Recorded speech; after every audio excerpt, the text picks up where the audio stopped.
할렐루야. 오늘도 예배 나오신 믿음의 성도님들 주님의 이름으로 환영하고 축복합니다. 예배를 통해서 하나님의 큰 영광을 받으실 줄로 믿습니다. 우리 예배 가운데 주의 임재하심과 주의 역사하심을 체험하기를 원합니다. 조금 전에 읽었던 하나님의 말씀 사도행전 3장 11절에서 16절의 말씀 가지고 저는 왜 우리를 주목하느냐는 말씀을 전하려고 합니다. 여러분, 믿음의 그 궁극적인 목적이 있습니다. 그 궁극적 목적은 하나님께 영광을 돌리는 것입니다. 근데 솔직히 그것이 말처럼 그렇게 쉬운 것은 아닙니다. 왜냐하면 막상 삶의 현장에서 그 부딪히는 일상 속에서 하나님이 받으셔야 할 영광을 우리가 가르치는 경우가 허다하거든요. 말로는 하나님의 영광을 부르짖고 또 그렇게 고백을 하는데 은근히 자기 자신을 자랑하고 자신을 높이려는 경향들이 대부분이에요. 많은 사람들이 자기를 드러내 보이려는 그 강한 욕구, 속성들을 가지고 있어요. 이른바 누구에게나 관심받고 싶어하는 욕구가 있다는 말이에요. 그래서 믿음 생활하면서 자기 자신을 다스리는 것이 제일 어렵습니다. 자기 마음과 생각을 다스린다는 것 정말 어려운 일이에요. 특별히 앞에서 일하는 사람들은 이 부분이 가장 약합니다. 그래서 삼가 조심해야 합니다. 그렇지 않으면 일하고도 하나님으로부터 상급은커녕 책망만 받아요.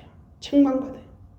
그러니까 대부분 노골적으로 드러나는 죄에 대해서는 두려움을 느끼죠. 근데 은근히 자신을 드러내는 일에 대해서는 불편한 생각마저도 갖지를 못해요. 근데 이것은 종교적 위선에 해당되는 아주 위험한 함정이에요.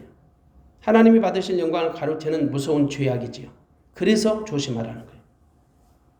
본문 말씀, 베드로 요한이 성전에 기도하러 올라가다가 날마다 성전 미문에서 구걸하던 자를 예수의 이름으로 고쳐준 사건입니다. 아마도 모르는 사람은 없을 겁니다. 그 성전 미문에서 구걸하던 그 사람 안진뱅이는 나이가 한 40에서쯤 됐다라고 4장 22절에 기록되어 있습니다. 그는 나면서부터 안진뱅이였습니다. 평생을 걸어본 적이 없는 사람이겠죠. 베드로의 치유 선포를 통해서 고침받은 주인공이 되었습니다. 그 베드로의 치유 선포를 한번 들어보십시다. 아무리 들어도 기분 좋은 말씀이거든요.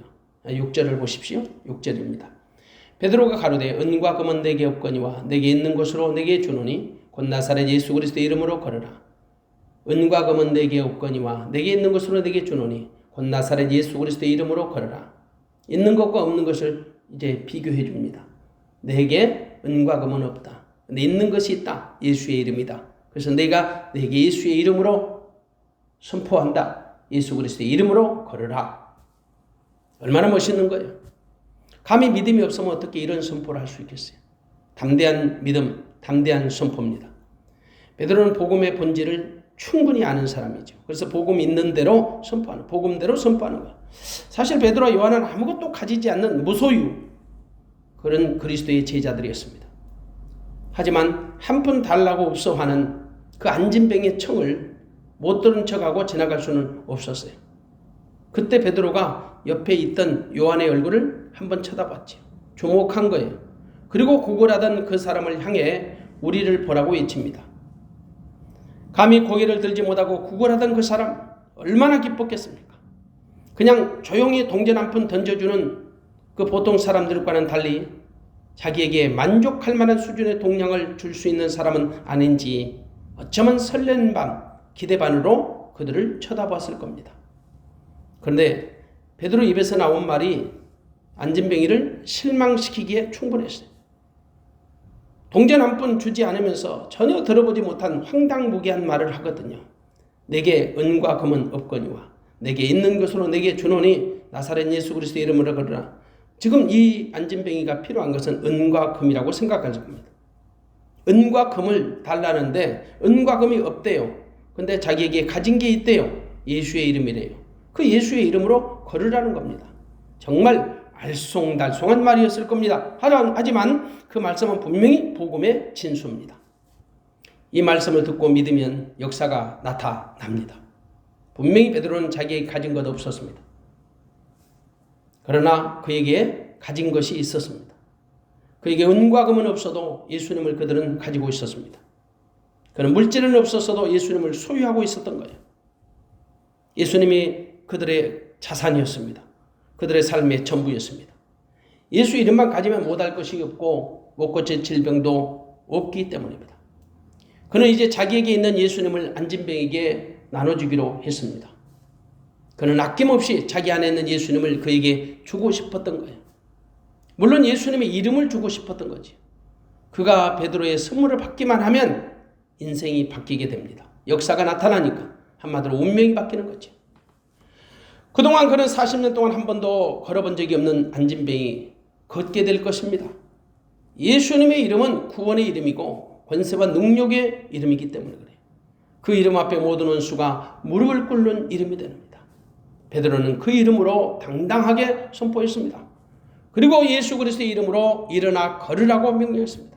선포하고 끝나는 것이 아니라 그의 손을 붙잡으면서 일어나 걸으라고 명령한 거예요. 그 이름을 믿는 자는 그 이름을 제한 없이 사용할 수 있습니다. 믿은 만큼 사용할 수 있지요.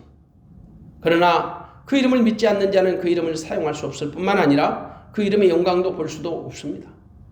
베드로는 자기에게 주어진 예수 그리스도의 이름의 권세, 그분의 권세를, 그 이름의 권세를 분명히 믿었던 거예요. 그는 자기 안에 계신 예수님의 이름, 그 권세로 위임을 받았어요. 이제 그가 반응할 때입니다. 그 복음을 들었던 안진뱅이가 반응할 때예요. 안진뱅이가 믿음으로 받아들이면 기적이 일어날 것입니다. 어쩌면 한 번도 들어보지 못한 말을 듣고 짧은 순간이지만 무척 고심했을지 모릅니다. 아니면 한 번도 들어본 적이 없는 말이기 때문에 마음이 두근거리고 흥분했을는지도 모릅니다. 물론 하나님이 그에게 믿음을 주셔서 안진뱅이는 믿어지는 은혜를 체험했습니다. 그가 베드로의 선포하는 말을 듣고 그 받아들이는 데는 어떤 종교적인 절차가 따로 필요하지 않았습니다. 그에게 복음을 제시하지도 않았고요. 그에게 신앙 고백을 받은 것도 아니고 그에게 세례를 베푼 것도 아니었습니다. 그 안진뱅이가 그 사실을 믿음으로 받아들임으로 역사가 일어난 거예요. 바로 이것이 기독교 신앙의 은혜요. 기독교 신앙의 매력입니다. 믿는 순간 역사가 나타나거든요. 베드로는 선포하는 것으로 끝나지 않았습니다. 선포와 함께 그의 오른손을 잡아 일으켰습니다. 7절에 보니 오른손을 잡아 일으키니 발과 발목이 곧 힘을 얻고 뛰어서서 걸으며 그들과 함께 성전으로 들어가면서 걷기도 하고 뛰기도 하며 하나님을 찬미하니 모든 백성이 그 걷는 것과 및 하나님의 찬미함을 보고 그 본래 성전 미문에 앉아 구걸하던 사람인 줄 알고 그의 당한 일을 인하여 심히 기이 여기며 놀라니라. 그가 걷기도 하고 뛰기도 하며 하나님을 찬양해요. 선포와 함께 그의 오른손을 잡아 일으켰더니 이 놀라운 역사가 일어난 거예요. 아마도 주변에서 구경하던 사람들 어쩌면 그 베드로와 요한의 그 무리한 행동을 바라보면서 책망했을는지 몰라요. 아니 평생 한 번도 일어서 본 적이 없는 사람에게, 아니 한 번도 걸어본 적이 없는 사람에게 부축하지도 않은 채 손목만 붙잡고 이렇게 세우다니 아마도 수군거렸을는지 모릅니다. 사람들은 상식 없는 그들의 행동을 탐탁치 않은 마음으로 바라보고 있었을지 모릅니다. 볼만한 구경거리를 만난 것처럼 지켜보고 있었을 겁니다. 그러나 역사는 그 자리에서 일어났습니다. 모든 사람들이 보는 앞에서 역사가 일어났습니다. 그 안진뱅이가 걷기도 하고 뛰기도 하며 하나님을 찬미합니다. 안진뱅이가 발과 발목이 힘을 얻습니다. 뛰어서서 걸으며 성전으로 들어가며 걷기도 하고 뛰기도 하며 하나님을 찬미한 것입니다. 그자 그 사람을 알고 있던 모든 사람들이 그의 당한 일을 인하여 심히 기이 여기며 놀랐습니다. 그리고 안진뱅이가 자기를 고쳐진 베드로 요한을 붙잡으니 모든 백성이 크게 놀랍니다. 솔로몬의 생각이 있는 그 베드로의 곁으로 모여들기를 시작합니다. 그리고 베드로와 요한에게 모든 시선을 집중하기 시작하는 거예요. 한마디로 베드로 요한이 최고의 스타가 됐습니다. 아마도 못된 사람 같으면요 어깨가 올라가고 목에 힘이 들어갔을 겁니다. 그들의 따사로운 시선이 그렇게 싫지는 않았을 겁니다. 그러나 베드로 요한은 그들의 시선이 얼마나 부담스러운지 모릅니다. 그래서 베드로가 백성들에게 책망조로 일갈한 거예요. 그게 12절 말씀이에요. 12절 보세요. 베드로가 이것을 보고 백성에게 말하되 이스라엘 사람들은 이 일을 왜 기이 여기느냐? 우리 개인의 권능과 경건으로 이 사람을 걷게 한 것처럼 왜 우리를 조목하느냐? 왜 우리를 조목하느냐? 우리가 잘나고 똑똑해서 우리가 능력이 있어서 이 사람을 이렇게 세운 것처럼 왜 우리에게 시선을 조목하느냐? 어쩌면 당시 분위기로 볼 때요 찬물을 끼얹는 말이 있을 거예요. 예, 보통 사람들 같으면 건방을 부리면서 우쭐거렸을 것이기 때문에. 그러나 오히려 베드로는 왜 우리를 주목하느냐고 항변합니다. 책망하죠. 대부분 우리가 여기까지 알고 있는 성경적 상식이에요. 많은 그리스도인들은 안진뱅이가 하나님의 은혜로 고침받았다는 데는 동의합니다. 거기에 관심을 갖습니다. 그러나 그 사건을 보다 더 유심히 관찰해 보면 주님께서 우리에게 주시고자 하는 그 핵심이 있어요. 마음이 있어요. 의도가 있다는 말이에요. 우리는 그것을 파악하고 은혜를 받으려고 해요. 그런 차원에서 저는 이 사건을 통한 주님의 의도하심이 12절 그 후반부에 왜 우리를 주목하느냐, 그 말씀 속에 여러 가지 주님이 의도하시는 핵심적인 의미가 담겨 있다고 봅니다. 왜 우리를 주목하느냐, 이 말씀 속에 담긴 의미가 뭘까요? 인간의 기적은 하나님의 상식이란 뜻입니다. 인간의 기적은 하나님의 상식이다. 분명히 말씀드립니다. 성전 미문에서 고침받은 안진뱅이 치유 사건, 당시에 가장 쇼킹한 뉴스거리였을 겁니다. 아마도 매스컴이 있었다면 연일 대서특필하면서 기적의 사건을 다루었을는지 모르지요. 그리고 그곳은 질병을 치료하는 최고의 성지가 되어서 수많은 인파가 몰려들었을 겁니다. 마치 요한복음 3장에 나오는 베데스다 연못처럼 날마다 북새통을 이루며 각색 수많은 병자들이 모여들었을 겁니다. 기도하러 가는 성전이 아니라 병자들을 고침받기 위해 전국 각처에서 수많은 인파들로 인산인해를 이뤘을 거예요. 덩달아서 베드로와 요한의 인기는 하늘을 치솟았을지 모릅니다. 베드로와 요한을 만나기 가장 좋은 곳을 차지하려고 밤을 새우며 기다렸을지 모릅니다. 그래서 주님이 의도하시는 것과는 전혀 다른 방향으로 성전의 본질이 변질되고 훼손되어 수 있습니다. 성전의 본질은 훼손되고 성전의 기능은 마비되고 말았을 겁니다. 대부분 사람들은 눈에 보이는 것을 보이지 않는 것보다 더 신뢰하는 경향이 있거든요. 이른바 본질보다는 비본질적인 것에 훨씬 더 큰 매력을 느낀단 말이에요. 이것이 믿음의 함정이에요. 사람들은 보통 자기 힘으로 할 수 없는 일이라든지 감당하기에 힘든 일이 성취되는 것을 기적이라고 말해요. 그리고 실제 우리가 살다 보면 그런 기적 같은 일들이 우리 주변에 종종 일어납니다. 당연히 사람들은 눈에 보이는 기적을 바라보며 기뻐하고 환호하게 되죠. 믿음 생활을 하면서도 기적만 보려는 사람들이 얼마나 많은지 몰라요. 항상 그들은 그들만의 기적을 바라봅니다. 그리고 믿음 생활합니다. 자기들이 바라는 기적이 이루어지지 않을 때 그들은 실망하고 심지어 낙심천만해서 주님 곁을 떠나가기도 합니다. 그런데 여러분, 우리가 말하는 기적은 하나님 편에서는 기적이 아니죠. 우리는 기적이라고 호들갑을 떨지만 우리 하나님께는 아무것도 아니에요. 그저 단순한 일상이고 상식이에요. 때문에 우리는 기적을 보려고 하지 말고 기적을 베푸시는 하나님을 바라보고 집중해야 합니다. 기적에만 집중하지 마시고 기적을 상식처럼 여기시는 베푸시는 전능하신 하나님께 집중해야 한다는 말이에요. 믿음의 본질은 뭘까요? 하나님이에요. 기적은 비본질이에요. 근데 이 기적이라는 비본질을 가지고 본질이 되신 하나님을 놓쳐버리면 그건 아무것도 아니에요. 아무 일도 안 일어나요. 그러므로 누구든지 믿음을 가진 자라면 본질이신 하나님께 충실해야 합니다.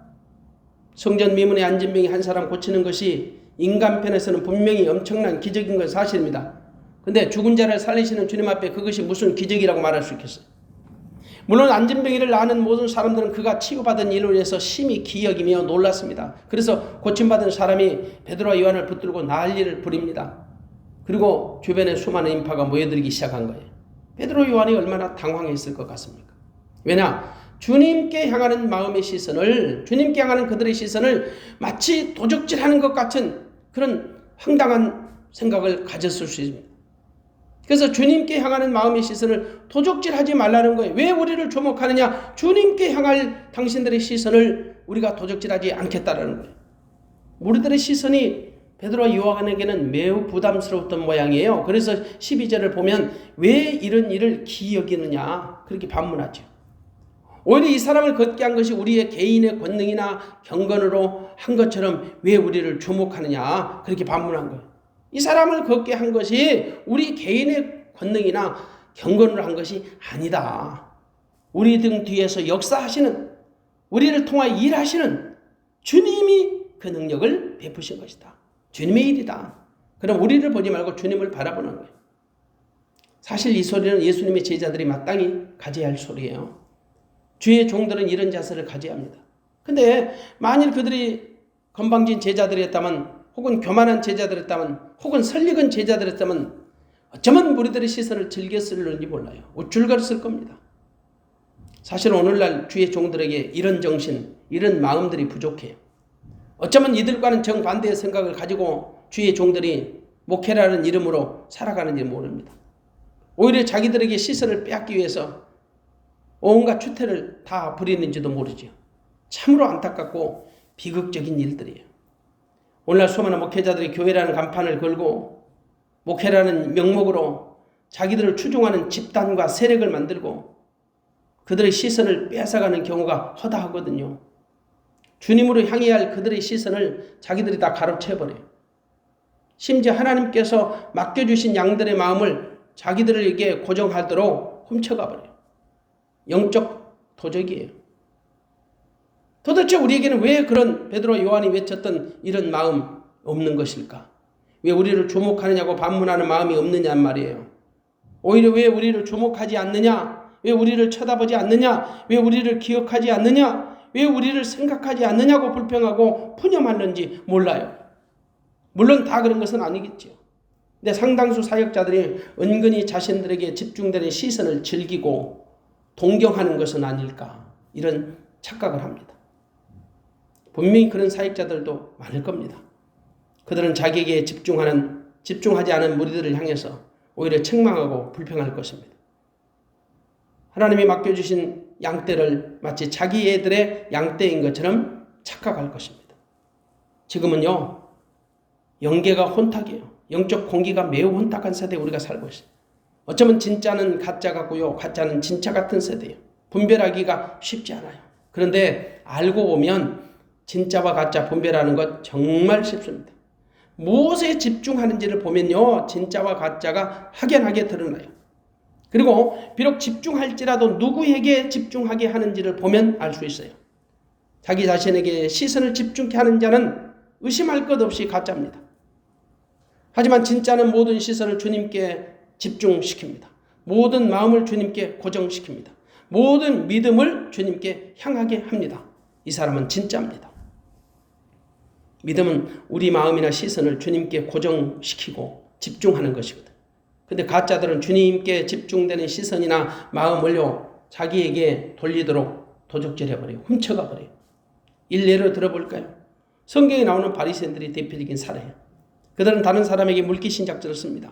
자기들도 천국문에 들어가지 못하면서 천국문 앞에서 들어가려는 사람들까지 막아버리는 아주 치졸하고 악랄한 사람들. 마치 못 먹는 감 찔러나 본다는 것처럼 말이에요. 이와 같이 가짜는 모든 마음과 시선을 자기를 향하게 합니다. 이것은 100% 가짜입니다. 이것은 사단이 그들을 도구로 쓰는 거예요. 그래서 믿는 자는 누구든지 자기에게 시선이 집중되는 것을 두려워할 줄 알아요. 목회하면서도 목회자는 혹여라도 주의 종에게 그들의 시선이 집중되는 것, 이것을 조심해야 합니다. 이것은 하나님의 영광을 가로채는 도적이 되기 때문에 그래요. 물론 가장 먼저 자신의 마음이 다른 것에 집중하지 않도록 조심해야 합니다. 먼저 자기 자신의 마음을 빼앗기면 안 돼. 자기 자신의 시선이 자신을 향하게 해서도 안 되고 다른 것에 빼앗겨서도 안 돼. 모든 시선이 주님께 고정되고 모든 마음이 주님께 집중되게 해야 합니다. 특별히 주의 종들은 다른 사람의 시선이나 마음이 자기에게 집중되지 않도록 삼가해야 해요. 이게 쉬운 게 아니라니까요. 이 땅에서 하나님의 영광을 자기가 가로채버리면 하늘에 상이 없어요. 모든 스포트라이트를 자기가 받아버리면 하나님이 주실 상이 없다고 해요. 오히려 책망이 돼요. 이 심판의 대상이 돼요. 그러므로 예수를 팔아 자기 배를 채우는 수단으로 삼으면 안 돼요. 자기 의를 드러내면 안 돼요. 자기 공력을 사랑해서도 안 되고 자기 명예를 쌓아서도 안 돼요. 나와 세상은 간곳 없고 구속한 예수 그리스도의 이름만 드러나고 그분의 영광만 높이 들려져야 할 줄로 믿습니다. 할렐루야. 그래서 모든 영광은 하나님께 돌리고 복음을 전가하는 기회로 삼아야 합니다. 왜 우리에게 주목하느냐? 왜 우리를 주목하느냐? 이 말씀의 의도는 모든 영광은 하나님께 돌리라는 거예요. 우리는 단지 복음을 증거하는 통로로, 도구로, 기회로 삼으셨을 뿐이라는 것. 하나님께 영광을 돌린다는 것, 우리가 먼저 하나님의 뜻을 분별하여 그분의 마음을 헤아려 드리는 겁니다. 우리가 하나님의 뜻을 이루어 드리기 위해서 먼저 해야 할 것은 그분의 마음을 분별할 줄 알아야 합니다. 하나님의 선하시고 기뻐하시고 온전하신 뜻이 무엇인지 분별하고 이해할 줄 알아야 합니다. 여러분, 하나님의 뜻 다양하지요. 한두 가지가 하나님의 뜻이 아니죠. 하나님의 뜻이, 하나님의 섭리가 미치지 못하는 것이, 들어있지 않는 것이 어디 있겠습니까? 근데 가장 큰 하나님의 뜻은요, 이 땅에 하나님의 나라가 세워지는 거예요. 하나님의 나라는 주님을 통해서 세워지는 나라예요. 주님을 통하지 않으면 절대 하나님의 나라가 세워지질 않아요. 당연히 이 땅에 세워지는 하나님의 나라도 주님의 이름으로 세워질 것이고, 우리가 장차 영원히 들어갈 천국도 주님을 통해서만 세워지게 될 것입니다. 주님을 통하지 않고는 절대로 이 땅에서도 하나님의 나라의 맛을 볼 수가 없고요, 영원하신 천국에도 들어갈 수가 없습니다. 그러므로 하나님의 나라가 세워진다는 말은 결국 예수를 그리스도로 믿어야 한다는 말이에요. 그래서 우리는 모든 사람을 그리스도 앞으로 인도해야 합니다. 그 일을 위해서 우리가 먼저 하나님으로부터 부르심을 받은 거지. 그래서 우리는 때를 얻든지 못 얻든지 항상 그리스도를 증거해야 합니다. 무슨 일을 통해서든지 하나님 나라가 소개돼야 하니까, 우리 주님께서 안진뱅이를 고쳐주신 사건의 핵심이 뭘까? 핵심은 하나님의 나라를 전하는 것입니다. 하나님의 나라를 소개하는 것입니다. 하나님의 나라를 소개하는 일은 예수 그리스도 이름을 증거하는 것이죠. 예수 그리스도를 통해서 하나님의 나라가 소개되어집니다. 그리고 세워지는 것입니다. 예수님이 친히 말씀하십니다. 나는 길이요 진리요 생명이니 나로 말미암지 않고는 아버지께 올 자가 없느니라. 이른바 하나님 나라에 들어갈 자가 없다는 말이에요. 그런데 여러분, 불행하게도 자기 백성이라고 지칭한 유대인들은 자기 땅에 오신 메시아 예수를 그리스도로 영접하지 못했어요. 수없이 많은 선지자와 종들을 보냈습니다. 그런데 그들은 거절했습니다. 때로 수많은 예화와 비유를 들어서 그들에게 복음을 전했지요. 때로는 수많은 사건을 통해서도 복음을 증거했습니다. 그런데 대다수 유대인들은 예수를 그리스도로 영접하지 못했습니다. 거부했지요. 그럼에도 불구하고 우리 주님은 그들을 포기하지 아니하셨습니다. 사도 바울은 이 부분에 대해서 로마서 11장 1절을 통해서 이렇게 말합니다. 로마서 11장 1절입니다. 로마서 11장 1절에 그러므로 내가 말하노니 하나님이 자기 백성을 버리셨느뇨? 그럴 수 없느니라. 나도 이스라엘이니요 아브라함의 씨에서 난 자요 베냐민 지파라. 하나님이 자기 백성을 버리셨느뇨? 이스라엘을 버리셨느뇨? 그럴 수 없느니라. 그리고 2절에 보니까 하나님이 그 미리 아신 자기 백성을 버리지 아니하셨나니 그렇습니다. 하나님이 그 미리 아신 자기 백성을 버리지 아니하셨다라고 단정적으로 말씀하는 거예요. 그렇다면 유대인들은 예수를 메시아로 보는 눈이 열리지 않은 것이었어요. 그들의 상태를 어떻게 성경은 기록하고 있을까요? 넘어짐의 상태라고 말합니다. 왜냐하면 그들이 완전히 실족한 상태가 아니었어요. 로마서 11장 11절의 말씀입니다. 그러므로 내가 말하노니 저희가 넘어지기까지 실족하였느뇨? 그럴 수 없느니라. 저희 넘어짐으로 구원이 이방인에게 이르러 이스라엘로 식인하게 함이니라. 저희가 넘어졌어요. 근데 넘어져서 일어날 수 없을 정도로 실족하였느냐? 더 이상 넘어진 상태에서 일어날 수 없을 정도로 실족하였느냐? 그럴 수 없느니라. 저희가 잠깐 넘어졌지만 그 구원이 이방인에게 이르러서 이스라엘 백성들로 시기가 나게 하시기 위해서. 이스라엘이 잠깐 지금 이 구원을 영접하지 못하고 넘어져 있는 상태이기 때문에 이 구원의 복음이 이방인들에게 혜택을 받고 있다는 거예요. 그러면서 12절의 말씀 보니까 저희의 넘어짐이 세상의 부요함이 되며 저희의 실패가 이방인의 부요함이 되거든 하물며 저희의 충만한 일이요. 저희의 넘어짐, 이스라엘의 넘어짐이 세상의 부요함이 되고 저희의 실패가, 이스라엘의 실패가 이방인의 부요함이 되었다. 이렇게 말합니다. 한마디로 유대인들이 넘어졌기 때문에 그 혜택을 이방인이 지금 보고 있다는 말씀이에요. 어찌 보면 이것도 하나님의 은혜죠. 만일 유대인들의 그 넘어짐이 없었다면 이방인에게는 구원의 기회도 주어지지 않았을 수도 있거든. 참 아찔한 상상이죠. 근데 이것은 하나님의 비밀이에요. 그래서 사도 바울은 로마서 11장 25절에서 이런 말을 합니다. 로마서 11장 25절 형제들아 너희가 스스로 지혜 있다 함을 면키 위하여 이 비밀을 너희가 모르기를 내가 원치 않으니 이 비밀은 이방인의 충만한 수가 들어오기까지 이스라엘에 들은 완악하게 된 것이라. 하나님이 비밀을 가지고 계세요. 이스라엘의 넘어짐의 비밀. 그 넘어짐의 비밀은 바로 뭐예요? 이방인의 충만한 수가 들어오기까지예요. 이방인의 충만한 수가 들어오기까지 이스라엘이 지금 넘어져 있는 상태인 거죠. 26절에 보니까 그리하여 온 이스라엘이 구원을 얻으리라. 그러니까 이스라엘이 이방인이 구원받을 만한 충만한 수가 채워지면 이제 그 다음 단계로 이스라엘의 구원 역사가 시작되고 이루어진다는 거예요. 구원에 필요한 이방인의 수요가 채워지면 이스라엘의 눈먼 상태가 끝이 난다는 말이에요. 한마디로 지금도 하나님은요 이스라엘을 제사장적 나라로 사용하고 계시는 거예요. 왜냐하면 모든 일에 합력하여 선을 이신 하나님의 뜻이 지금도 여전히 이방인들에게 펼쳐지고 있다는 말씀이죠. 하나님은 유대인의 넘어짐을 통해서도 이방인에게 구원의 복음을 증가하는 통로로 사용하고 계시는 거예요. 그래서 아무도 예수를 알지 못했다는 변명과 핑계를 할 수 없게 되는지요. 우리도 역시 모든 사람들에게 하나님의 나라를 소개해야 합니다. 다시 말해 예수를 믿도록 증거해야 하는 거죠. 복음을 전하라는 말이에요. 오늘 본문의 안진뱅이 치유 사건 역시 복음을 제시하는 예수 그리스도의 마음, 그 예수님의 심장을 보여주는 겁니다. 단순히 육신을 치유하는 사건으로 마무리하면 안 돼요. 단순히 인간편의 기적만 소개하는 의도로만 끝나면 안 돼요. 치유는 복음을 증가하는 방편과 수단이고 통로와 소재였을 뿐이에요. 병고침, 복음을 증가한 수단이고 기적도 복음을 전하기 위한 방편에 불과해요. 그러므로 우리는 우리 안에 일어난 어떤 사건이나 일들이 오직 예수 그리스도를 증거하기 위한 하나님의 특별한 섭리요 은총이라는 사실을 결코 잊지 마시기 바랍니다. 베드로 요한이 왜 우리를 조목하나 외치는 것 역시 복음의 본질을 분명히 하라는 말씀이에요. 복음에는 본질적인 요소도 있고 비본질적인 요소가 항상 있어요. 비본질적인 것은 절대 본질적인 것을 앞서서도 안 되고 앞설 수도 없어요. 그래서 믿는 자는 항상 본질에 충실해야 하는 거죠. 그렇다면 성전 미문의 안진뱅이 치유 사건의 본질이 뭘까요? 한푼 도움받는 것일까요? 아니에요.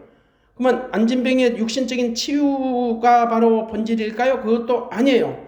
아니면 더 한 발 나아가서 안진뱅이 한 사람의 영육간의 치료일까요? 그것도 역시 이 사건에서 지금 다루고 싶은 본질이 아니에요. 이 사건이 우리에게 의도하는 가장 큰 본질은 예수 그리스도를 안진뱅이 말고 그 주변에서 구경하는 모든 사람들에게 증거하는 겁니다. 이른바 하나님께 모든 영광을 돌려드리는 거예요. 이게 복음의 핵심이고 본질이에요. 때문에 그 어떤 것도 복음의 본질보다 앞서서는 안 돼요. 복음의 본질보다 중요하게 다뤄서도 안 돼요. 베드로 요한이 증거하는 복음의 본질은 오직 예수 그리스도입니다. 그 예수 그리스도가 어떤 분이신가를 수많은 구경꾼들, 그 무리들에게 분명히 알려주고 싶어 했던 그 의도를 갖고 계신 거죠. 그래서 이번 사건을 통해 베드로가 그들에게 전하고 싶은 복음의 핵심은 13절부터 16절이에요. 베드로가 지금 전하고 싶은 복음의 핵심, 복음의 그 의도, 그것은 13절부터 16절이에요. 그들에게 예수님이 어떤 분이신가를 정확히 소개해 줍니다. 예수님이 어떤 분이신가? 예수님은 하나님이 영화롭게 하신 분이라는 것이 13절을 보십시오. 13절 아브라함과 이삭과 야곱의 하나님 곧 우리 조상의 하나님이 그 종 예수를 영화롭게 하셨느니라. 너희가 저를 넘겨주고 빌라도가 놓아주기로 결단한 것을 너희가 그 앞에서 부인하였으니 너희가 거룩하고 어려운 자를 부인하고 도리어 살인한 사람을 놓아주기를 구하여 이랬습니다. 예수님이 어떤 분이세요? 하나님이 영화롭게 하신 분이에요. 그토록 거룩하고 어려운 분을 그런데 너희가 죽였다는 거예요. 하나님은 어렵다고 하시는데 하나님이 영화롭게 하신 그 예수를, 하나님의 아들을 너희가 죽였다는 거예요. 그분은 거룩하고 어려운 자인데 너희가 죽였다라는 거예요. 살인자를 풀어주라고 하고 바라바를 풀어주라고 하고 예수를 십자가에 죽여달라고 요청했다라. 너희가 어려운 자를, 거룩하고 어려운 분을 죽였도다. 그것은 그들의 죄를 지금 고발하는 거죠. 그래서 누구든지 복음을 영접하려면 가장 먼저 자기 죄에 대한 인식과 자각이 있어야 해요. 이른바 죄에 대한 고발이 선행돼야 한단 말이에요. 자기 죄에 대한 자각과 인식이 없으면 복음을 절대 받아들일 수가 없어요. 그래서 복음은 가장 먼저 자기 죄에 대한 인식과 자각이 있어야 하는 거예요. 이것이 복음으로 들어가는 통로예요. 입구의 입문, 복음의 입문. 자기 죄에 대한 통렬한 반성과 회개가 있어야 하거든요. 그래서 베드로와 요한은요, 이스라엘 백성들의 죄를 고발시켜주는 역할을 한 거예요. 그 생명의 주를 너희가 죽였도다. 15절 보니까 생명의 주를 죽였도다. 누가? 너희가. 그분은 어떤 분이세요? 생명의 주인이신 예수님은 거룩하고 어려운 자예요. 하나님이 영화롭게 하신 분이에요. 근데 너희가 죽였다는 거예요. 그런데 하나님이 죽은 자 가운데서 살리셨다라는 거예요. 그래서 우리가 이 일에 증인 역할을 한다는 거예요. 이게 분명히 지금 복음에 대한 것을 정확하게 지금 얘기해 주고 있어요. 베드로 요한은 이스라엘 백성들에게 죄를 고발시켜주는 역할만 하는 거예요. 그 생명의 주를 너희가 죽였다. 예리한 비수를 가지고 그 자기 백성 무리들 심장을요 찔러버린 거예요. 그러면 다시 이어가요. 그러나 하나님이 죽은 자 가운데서 살리셨으니 우리가 이 일의 증인으로다. 그러나 하나님이 죽은 자 가운데서 예수를 살리셨다. 십자가 예수를, 죽었던 예수를 사흘 만에 다시 살리신 분이 하나님이시다. 이것이 바로 복음의 핵심이고 복음의 진수예요. 우리가 우리 죄악으로 죽인 예수를 하나님이 친히 살리셨다. 그러므로 그 예수의 이름을 믿으라는 거예요. 하나님이 살리신 그 예수, 거룩하고 어려우신 분, 하나님이 영화롭게 하신 분, 생명의 주인 되신 예수, 그 이름을 믿으면 산다는 거예요. 그 예수의 이름을 믿으면 기적이 일어난다는 거예요. 예수의 이름은 권세와 능력이 있는 거예요. 그 이름에는 구원의 신적인 능력이 있습니다. 그 사도행전 4장 12절 말씀이죠. 다른 이로서는 구원 얻을 수 없나니 천하 인간의 구원 얻을 만한 다른 이름을 주신 일이 없음이니라. 다른 이로서는 구원 얻을 수 없어요. 천하 인간의 구원 얻을 만한 다른 이름은 오직 예수. 오직 예수. 그 이름 외에는 구원 얻을 만한 다른 이름을 주신 적이 없어요. 우리는 종교다운주의를 배척합니다. 종교다운주의는 정말 기독교 신앙을 방해하는 악한 무리들의 괴계에 불과합니다. 오직 우리에게 구원 얻을 만한 다른 이름은 예수 그리스도 외에는 없습니다. 타협할 수 없습니다. 양보할 수 없습니다. 물러설 수 없습니다. 예수 그리스도만 구원의 이름입니다.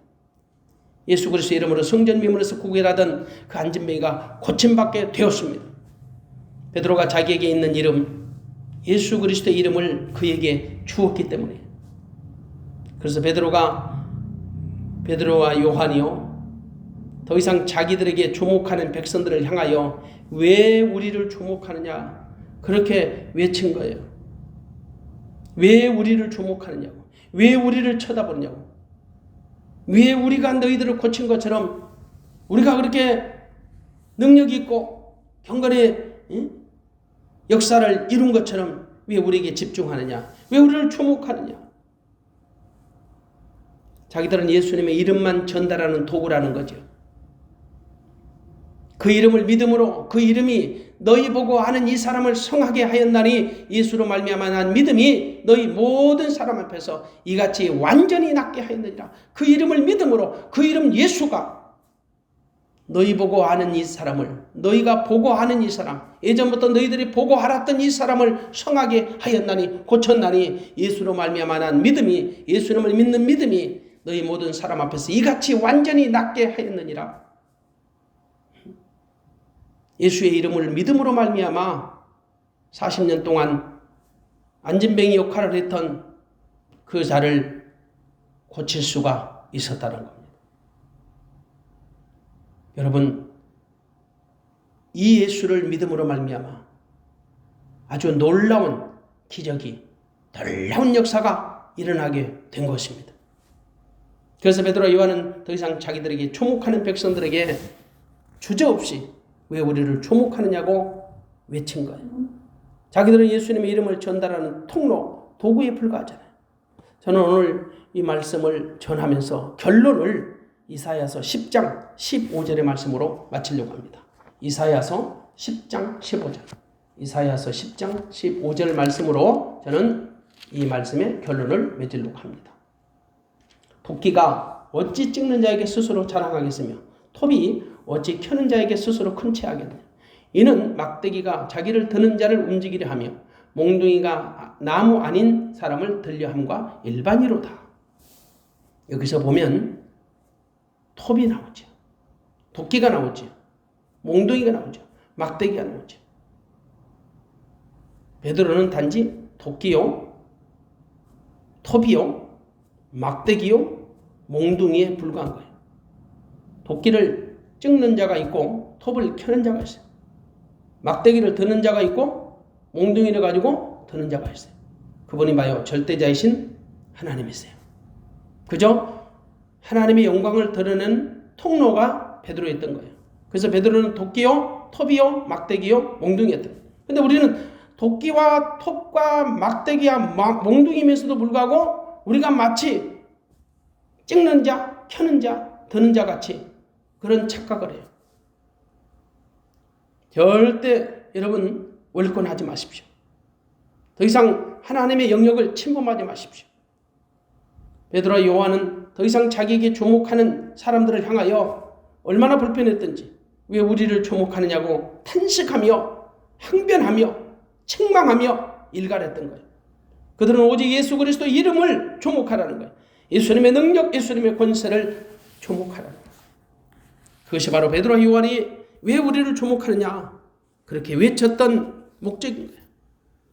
평생 우리도 이런 기도를 드려야 합니다. 혹시라도 주님께 향하는 다른 사람의 마음이나 시선을 내가 빼앗고 도적질하지 말게 하소서. 그리고 나의 마음이나 시선도 역시 다른 것에 머물거나 빼앗기지 말게 하소서. 이 두 가지 기도가 저는 절대적으로 필요하다고 봅니다. 무슨 일을 하든지 모든 영광을 하나님께 돌리시기를 주님의 이름으로 축원합니다. 이것이 바로 우리가 사는 목적이고 우리 믿음의 절대적 근거가 되는 것입니다. 그러므로 혹여라도 다른 사람의 시선을, 다른 사람의 마음을 내가 빼앗는 거나 혹은 내 마음을 다른 것에 빼앗기는 것은 있어서는 안 됩니다. 나의 마음이나 내 시선이나 당신의 시선이나 당신의 마음 모든 것이 한결같이 다 주님께 집중하고 주님께 주목하여 주님께 영광을 돌리는 믿음의 산 증인 되시기를 주님의 이름으로 축원합니다. 기도하겠습니다.